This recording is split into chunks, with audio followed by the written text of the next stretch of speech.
Hello students, मैं हूं अर्पिता और आप हैं मेरे YouTube channel Guru with biology में। आज जो टॉपिक हम पढ़ रहे हैं वो है डीएनए सीक्वेंसिंग का पहला मेथड, जिसका नाम है सैंगर सीक्वेंसिंग। ये डीएनए सीक्वेंसिंग बहुत तरह से किया गया है और at present more than 5 to 10 varieties of DNA sequencing methods available है।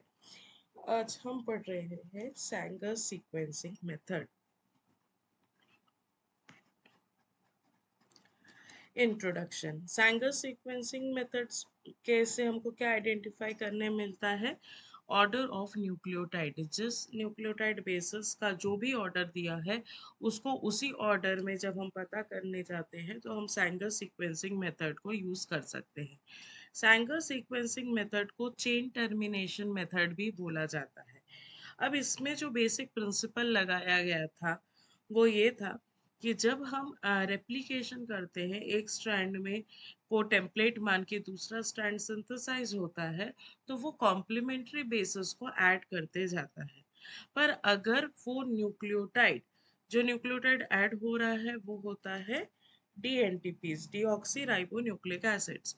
पर अगर वहाँ पे हम मॉडिफिकेशन कर दे और डीऑक्सी के जगह डाईडीऑक्सी ट्राइफॉस्फेट्स को ऐड कर दे तो फिर उसके कारण वहाँ पे जो स्ट्रैंड है वो वहाँ पे खत्म हो जाएगा। उसके आगे फर्दर न्यूक्लियोटाइड एडिशन उस स्ट्रैंड पे नहीं हो पाएगा। तो वहाँ पे क्योंकि एंड हो जा रहा है इसीलिए इस मेथड का नाम है चेन टर्मिनेशन। इस मेथड को डाईडिऑक्सी सीक्वेंसिंग या चेन टर्मिनेशन मेथड बोला जाता है।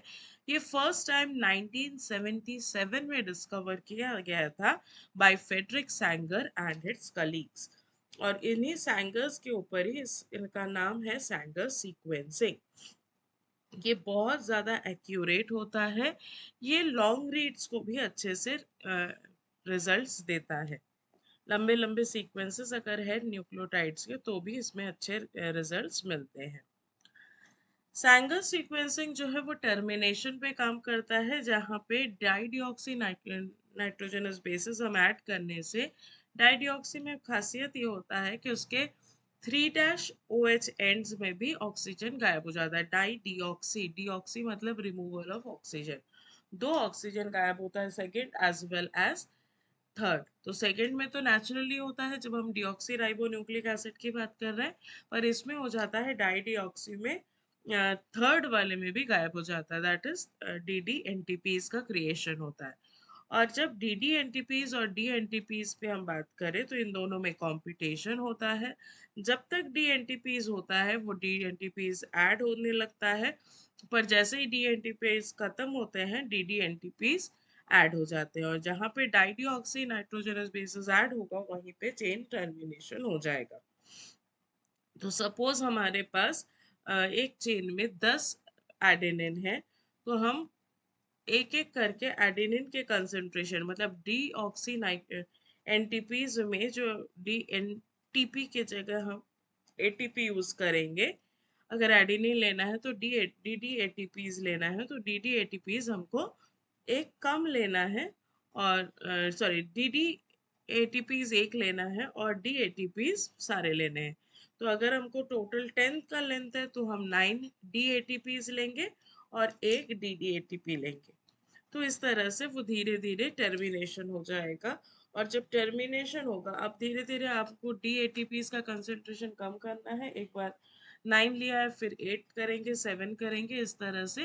तो चेन में जहां जहां पे एडेनिन है वहां वहां पे वो टर्मिनेट करेगा। एडेनिन जहां ज्वाइन होना है, ऐसा नहीं है कि टेम्पलेट में एडेनिन है तो वहां पे वो स्ट्रैंड को एंड कर देगा, नहीं। टेम्पलेट में जहां थाइमिन होगा वहां पे एडेनिन जुड़ेगा तो उस पोजीशन पे वो स्ट्रैंड लेंथ को कम कर देगा।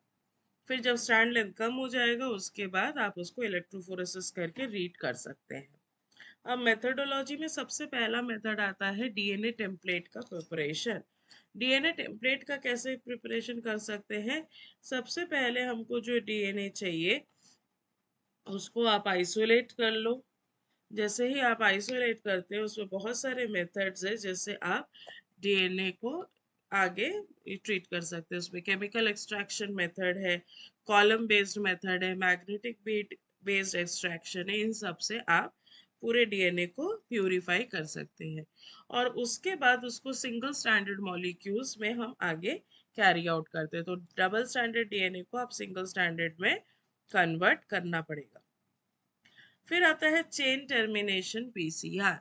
अब हम पीसीआर के मदद से इस चेन्स को टर्मिनेट कर सकते हैं। जो हमारा टारगेट डीएनए है उसको एम्पलीफाई करते हैं यूजिंग पीसीआर और पीसीआर से एम्पलीफिकेशन, पीसीआर का जो नेचुरल स्टेप होता है denaturation, extension, aniline and extension, उसी तरह से ये कैरी फॉरवर्ड होता है। इसमें हम डी डालते हैं और स्मॉल अमाउंट ऑफ डी डालते हैं।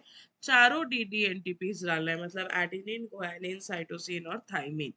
और ये डी को आप फ्लोरोसेंट लेबल कर सकते हैं और जहां जहां पे डी एंड होगा वहां पे डी जुड़ जाएगा और उस स्ट्रैंड में वो टर्मिनेशन कर देगा। अब जब हम डी की बात करते हैं तो हमारे पास चार तरह की डाइडिऑक्सी एनटीपीज है। तो चार एपेंडॉक्स ट्यूब्स आपको अलग अलग लेना पड़ेगा, चार रिएक्शन मिक्सचर बनाना है और हर एक में आपको सिंगल वेराइटी ऑफ डी डालना है। एक एडेनिन के लिए होगा, एक ग्वानिन के लिए होगा, साइटोसिन के लिए होगा और एक थाइमिन के लिए होगा। आप ऑटोमेटिक सैंगल सीक्वेंसिंग में इसको डाल के सिंगल रिएक्शंस कर सकते हैं और यूनिकनेस बढ़ाने के लिए आप इसको फ्लोरोसेंट लेबलिंग कर सकते हैं।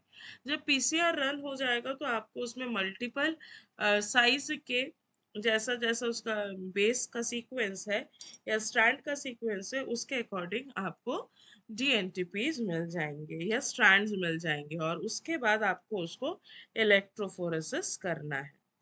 इलेक्ट्रोफोरेसिस जब हम परफॉर्म करते हैं तो according to the length of the DNA वो सेपरेट हो जाता है। अब लेंथ ऑफ द डीएनए कैसे डिफर करता है, क्योंकि जब length of DNA nitrogenous bases के नंबर डिफर करेंगे तो उसका मॉलिक्यूलर वेट डिफर होगा। मॉलिक्यूलर वेट डिफर होने से उसके मूवमेंट का जो स्पीड है वो डिफर होगा। अग्रोज इलेक्ट्रोफोरेसिस, पॉलीएक्रिलेमाइड, कैपिलरी जेल इलेक्ट्रोसिस्टम, ये सब एडवांस टेक्निक्स है जिससे हम इलेक्ट्रोफोरेसिस को अच्छे से with very specification carry out कर सकते हैं। जो ट्रेडिशनल मेथड है उसमें पॉलीएक्रिलेमाइड भी यूज किया जाता है और जो आप बेसिकली कॉलेज में पढ़ते हैं दैट इज अग्रोज इलेक्ट्रोफोरेसिस, उससे भी किया जा सकता है। जब हम इलेक्ट्रोफोरेसिस करते हैं तो हम उसका पोर साइज भी मेंटेन रखते हैं ताकि वो अच्छे से सेपरेट आउट हो सके। Capillary electrophoresis high advance electrophoresis है जिसमें gel as a polymer use करते हैं और उसमें भी हम सीक्वेंस या इस तरह के पीसीआर प्रोडक्ट्स को रन कर सकते हैं।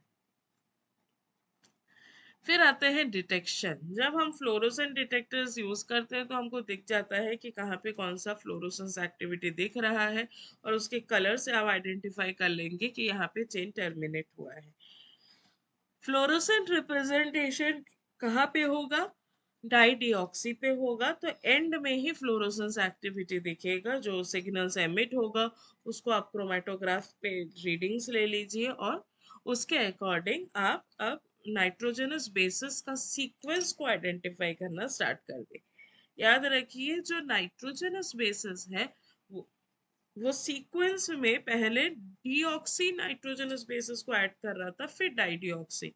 तो जब हम रीड करेंगे इलेक्ट्रोफोरेसिस का इलेक्ट्रोग्राफ तो हमको रीडिंग करनी पड़ेगी बेस से ऊपर के तरफ, मतलब बेस से वेल के डायरेक्शन में रीडिंग पढ़ेंगे, तब जाके हमारा वो कॉम्प्लीमेंट्री सीक्वेंस का रीडिंग आएगा।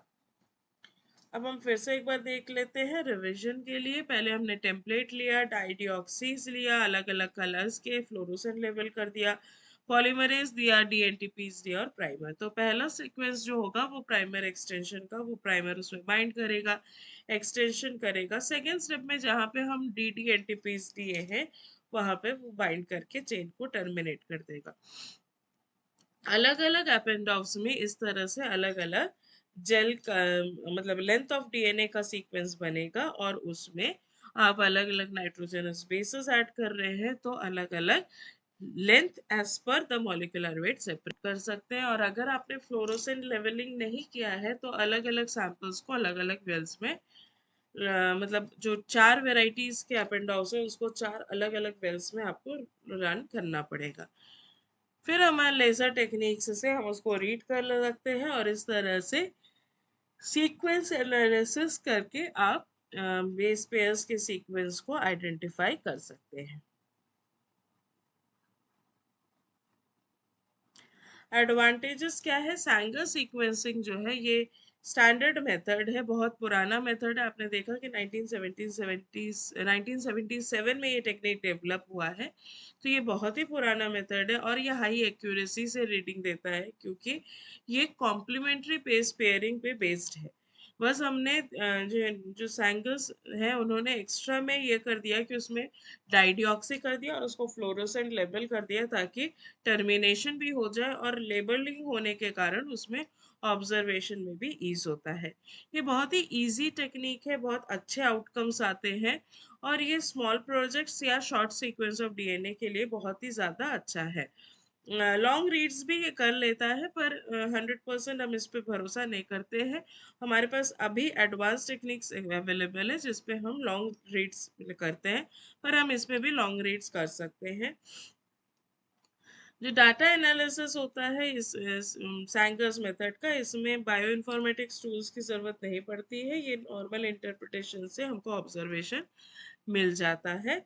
इसमें जो ऑब्जर्वेशन वैल्यूज आएंगी वो काफ़ी क्लियर आता है और इजीली इंटरप्रेटेबल होता है। लिमिटेशंस की अगर बात करेंगे तो ये शॉर्ट सीक्वेंस ऑफ डीएनए है, जिसमें शॉर्ट सीक्वेंस ऑफ डीएनए में ज़्यादा अच्छे से कर पाता है और इसमें आउटपुट भी थोड़ा सा शॉर्ट सीक्वेंस के हिसाब से अच्छा आता है, पर लॉन्गर सीक्वेंसेस पे कहीं ज़्यादा एक्यूरेसी थोड़ी सी कम होने स्टार्ट हो जाती है। हम इसमें कॉस्ट की अगर देखेंगे तो ये कॉस्ट कॉम्प्लेक्सिटी रखता है क्योंकि डाइडिऑक्सी आपको लैब में प्रोड्यूस करना है, फ्लोरोसेंट लेबलिंग भी आपको लैब में करना है, इसीलिए ये कॉस्ट इन्वॉल्व होता है। टाइम कंज्यूम है और लॉन्गर डीएनए को हैंडल करने में एक्यूरेसी जो है वो कम हो जाती है। इसमें लो सेंसिटिविटी होता है, ये हार्ड डिटेक्शन मेथड्स है, हार्डी मेथड है और रिलेटिवली हाई क्वालिटी का रिजल्ट्स आ जाता है। एप्लीकेशंस अगर देखें तो एप्लीकेशंस में ये मेडिकल डायग्नोसिस में यूज़ होता है, ये डिफरेंट डिजीजेस में यूज़ होता है, आइडेंटिफिकेशन ऑफ न्यू स्पीशीज में यूज़ कर सकते हैं, पर्सनल आइडेंटिफिकेशन, डीएनए फिंगरप्रिंटिंग, जहाँ पे फॉरेंसिक डिपार्टमेंट में क्रिमिनल केसेस आता है उसमें सॉल्व करने में इस सैंगस मेथड डीएनए सीक्वेंसिंग के लिए यूज़ किया जाता है। ब्रीड को आइडेंटिफाई करने के लिए या क्रॉप को आइडेंटिफाई करने के लिए भी आप सैंगस सीक्वेंसिंग यूज़ कर सकते हैं। सैंगर सीक्वेंसिंग जो है ये नया टेक्नोलॉजी है जिसमें हम आगे और एडवांस टेक्नोलॉजीज भी हम इस सीक्वेंसिंग में रीड करेंगे और समझेंगे। तो यहाँ तक वीडियो में बने रहने के लिए बहुत बहुत धन्यवाद और आप सबसे रिक्वेस्ट रहेगी कि चैनल को सब्सक्राइब करिए, लाइक करिए और शेयर करिए। Thank you and happy study.